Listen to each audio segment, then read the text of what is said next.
Ta je sedaj preozka in kot taka ne ustreza sodobnim prometnim ureditvam, saj ni primerna za srečevanje večjih vozil. Vozna površina je ponekod že precej načeta, kar zagotavlja slabšo prometno varnost. Sanacija bo potekala postopno v naslednjih 2 letih. Gre se za nadaljevanje enake zgodbe, je v prvi vrsti razširitev, oporni zidovi zaradi razširitve, v samo cestno telo pa se bo vgrajevalo kanalizacija, javna razsvetljava in pa seveda tudi oporni zidovi na spodnji strani ceste v določenem delu.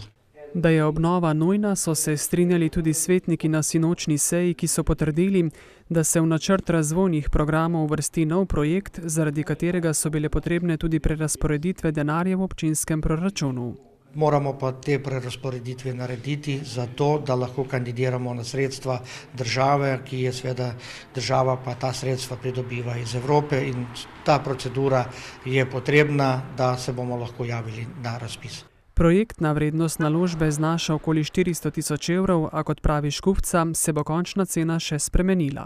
Mi računamo na manj, kot je po projektni dokumentaciji, tako da bomo lahko seveda z našimi in pa nenazadnje tudi z državnimi sredstvi to zadevo tudi zaključili.